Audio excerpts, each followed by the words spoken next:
Okay guys, so I just realized that I hadn't done anything more with my 70 to 200 2.8 comparison.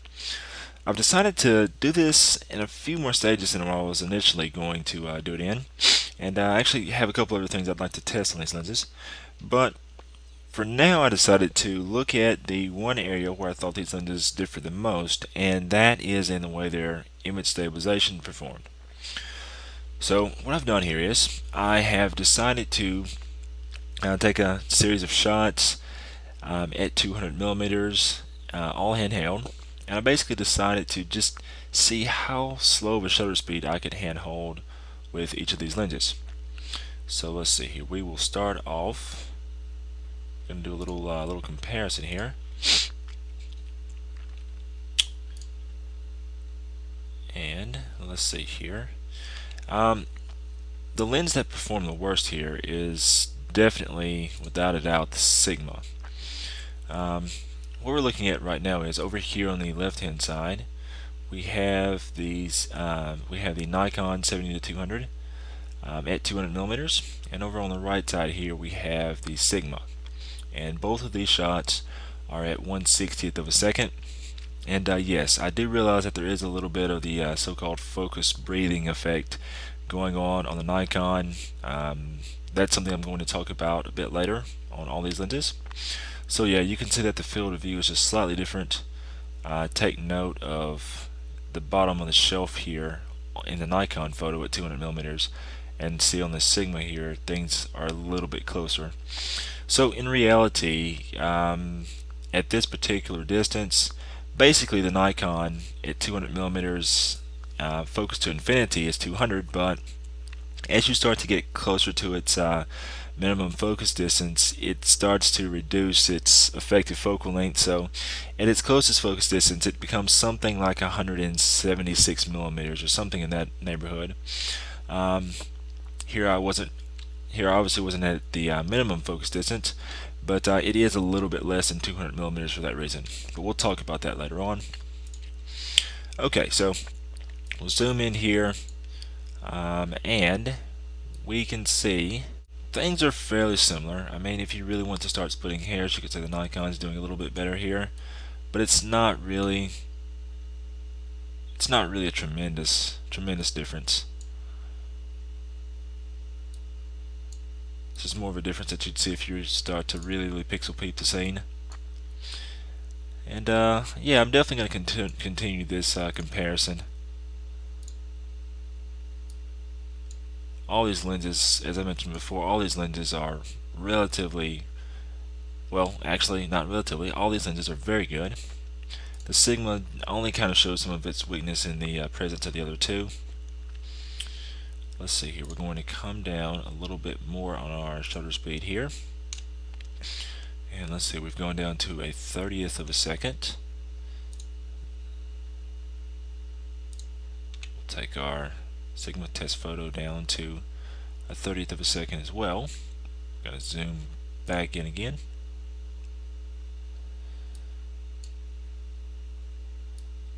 Now we're starting to see a little bit of a difference here, or a more significant difference, I'd say. Focus right here on this Nikon 35mm 1.4 box.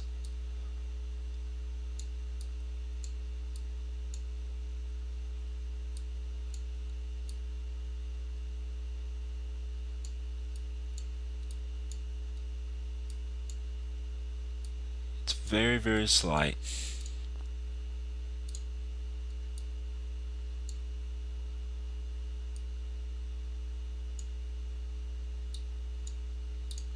Okay, let's keep on going. 30th of a second. We're going to go on down. Now we're at a 15th of a second. And apparently I lost a bit of sense of balance whenever I got to these. But of course, using a tripod would defeat the purpose of this test. Now we can see a huge difference. As I mentioned before, I took these photos several times. I believe about a total of 3 times for each lens, and these are the best. These images are the results of my best efforts. So yeah, here, I mean, we've gone from a bit soft to completely unusable. And obviously, a 1/15 of a second was the best I could manage on the Sigma lens. And yes, as I mentioned just a moment ago, yeah, the effective focal length is a little bit different on the Nikon because of the close focus. Knowing this though, that's one of the reasons why I decided to keep on going. And I went down one additional stop in shutter speed. I went down to 1/8 of a second at 200 millimeters on this lens. So now we're comparing 1/8 of a second on the Nikon to a 1/15 of a second on the Sigma. And it's clear that the stabilization mechanisms in both these lenses perform very differently.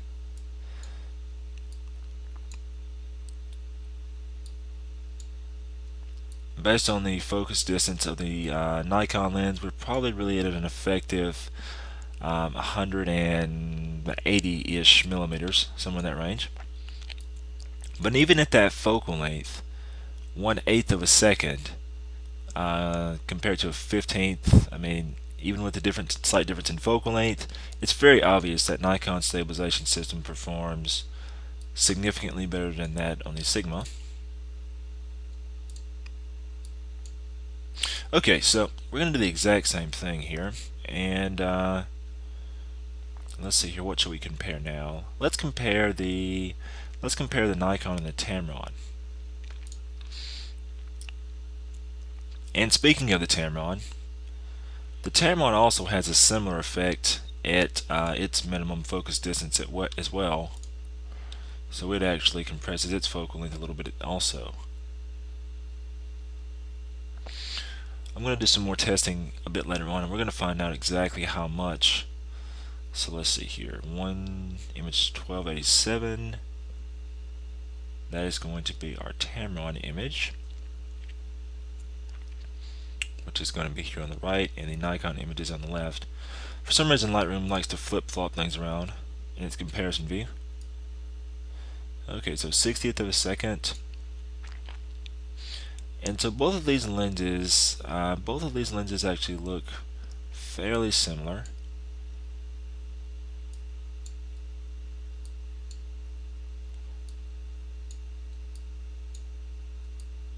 I think I'm going to toy with some AF fine tuning on all these lenses as well.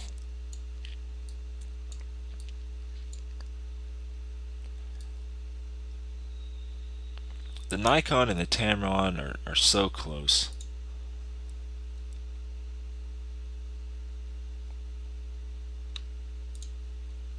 Okay, let's ratchet down a bit lower. Okay, we're already at 30th of a second.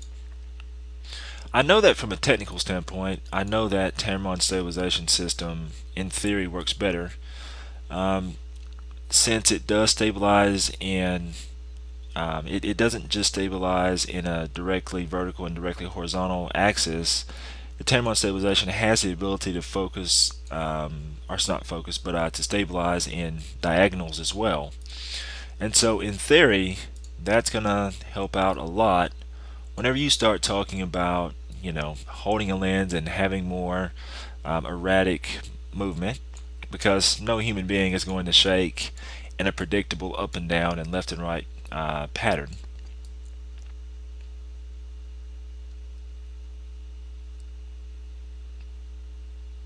And this goes back to what I was saying before. I mean, there may be slight differences here and there between the Nikon and the Tamron, but there's definitely not $1,000 difference between the two. Okay, let's go down from a 30th. Let's go down even lower here. So we'll go from a 30th, and we can go down to a 15th. Okay, so here we are at a 15th of a second.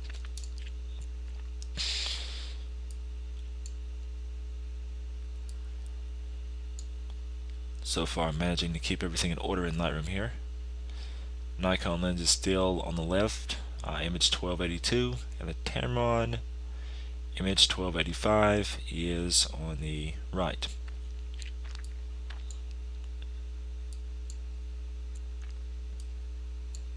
Focused in the same spot.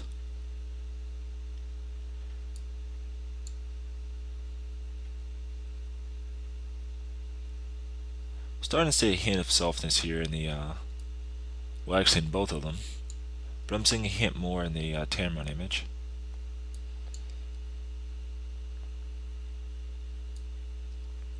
I would not recommend using any of these lenses at a 15th of a second at 200 millimeters handheld. But this is a synthetic test after all, isn't it? Okay, so here we are at an eighth of a second now.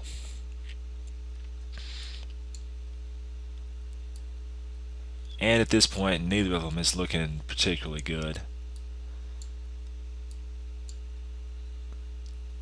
Although, for some reason, at a 15th of a second, the Nikon looked just slightly better at this particular shutter speed.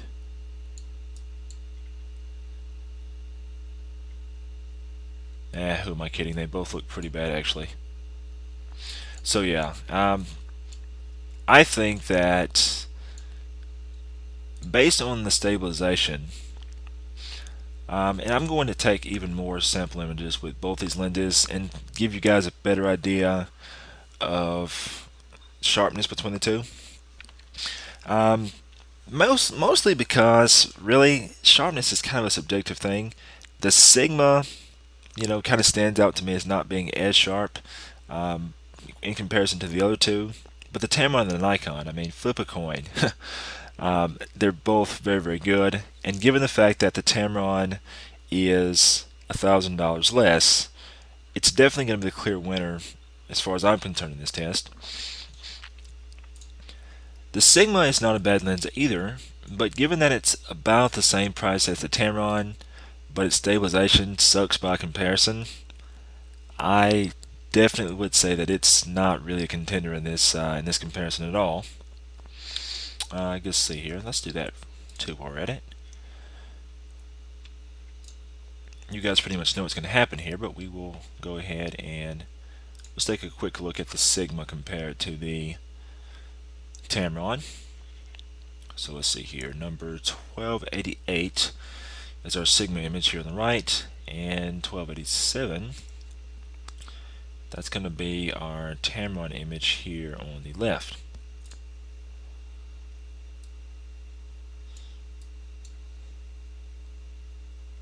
The Sigma is still passable at a 60th of a second, but definitely you can see a difference. Although it isn't really huge at this point, it's still more of what you'd see if you're really pixel peeping. But let's see here, once we go down below a 60th of a second, 30th of a second,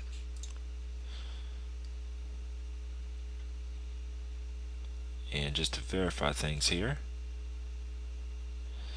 1286 is going to be our Tamron image, that's this one, and 1289 is our Sigma image, that's this one over here. So yeah, you can see a pretty big difference there. You can start to see some ghosting in this text up here.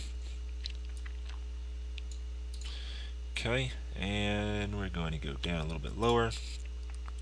And remember, I didn't bother to even venture below a 15th of a second on the Sigma because things just kept getting worse and worse at that point. Okay, so verification here, 1285, that's going to be our Tamron image over there, and then 1290 is our Sigma image here. And you guys saw this one a moment ago, it looked pretty crappy.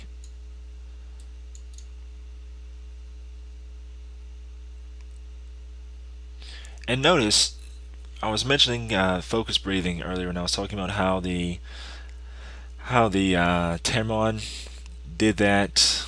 It doesn't do it quite as much as the Nikon does, but it does do it as well. So notice the slight difference in field of view. And yeah, guys, I realized I was getting a bit skewed in my composition here, but if you look down at the bottom of the shelf there and kind of compare where we are over here, you can see that we're a little bit closer in the Sigma image than we are in the Tamron image. So yeah, that's just more of that closer focus distance breathing going on. And let's see here. So yeah, we'll go down one more. Stop here. We're going to go down to an eighth of a second on the Tamron again. Eighth of a second up there. 15th of a second on the Sigma. And so yeah, even in an eighth of a second, once again, just similar results to what we had with the Nikon. The Tamron is doing a much better job stabilizing here. Now, if you guys are shooting like sports or something like that, the stabilization thing is not really going to be that big of an issue for you, because if you're shooting sports, things like focus speed and other qualities of the lens is going to matter a lot more. If you were shooting sports, you'd have to be shooting at a fast shutter speed anyway, not to have to prevent blur from your subject motion. However, if you're shooting subjects that are moving fairly slowly, like if you're a wedding photographer, a portrait photographer, you're shooting in low light conditions, things like that. Ordinarily, if you were shooting at 200 millimeters on a full frame camera with any of these lenses, you'd want to be at about 1/200th of a second to not have any type of motion blur caused by your hands moving. But if you're shooting in low light conditions and you're not shooting action, then the ability to shoot at lower shutter speeds, that's pretty much where your stabilization comes in. So the ability to shoot at, say, a 60th of a second at 200 millimeters, provided you're dealing with a subject that's fairly stationary, you're not going to have any blur caused by the subject moving. So there, taking out the chances of blur caused by your hand shaking is going to be a very big factor. And that's where the Sigma, well, obviously in this test, the Sigma stabilization just doesn't hold up to the other two. So for me, that's why it would quickly be ruled out. I'm going to keep on doing more testing, and I think we're going to put more emphasis on just testing the Nikon and the Tamron, since they're the two closest performing lenses. And I'm very, very eager to see how they do in other areas like focus speed, and I want to keep looking at sharpness as well. But if you guys are looking to buy either of these lenses, the fact that I'm still having to do more testing to figure out exactly how the Nikon and Tamron compared sharpness, the fact that I'm having to test a lot more for that should tell you right now that you should probably just buy the Tamron if you're thinking about trying to save $1,000. That's certainly what I would do. The only downside that I have to aftermarket lenses, and this is something that I've mentioned before, the only downside I have to aftermarket lenses is how they're going to work on future cameras that come out. Nikon and Tamron and Sigma and other aftermarket companies basically reverse engineer the technology of Nikon and Sony and all the camera manufacturers, and that can be a bad thing whenever new cameras come out, because they may not necessarily work with your older aftermarket lens. Now Sigma, they've addressed this problem with their USB lens dock, which I talked about in one of my other videos. So that lens dock actually allows you to be able to update the firmware in your Sigma lenses. Unfortunately, there isn't such device in Tamron right now, so that would still be a major reservation for me in the case of any Tamron lenses. Although on the bodies of today, this lens definitely works flawlessly. I'll be doing more testing. Definitely don't forget to subscribe, write me in the comments below, and since I've heard a little bit of feedback on the whole focus breathing thing, we're definitely going to do some videos to talk about that in great detail, because honestly I'm kind of intrigued myself now that I've done more testing on that as well. Anyways, definitely don't forget to subscribe, write me in the comments below, and follow me on Twitter and Instagram and all that good stuff if you like to see my randomness. Until next time, this is Jeremy Smith, Photog J the Great, signing off.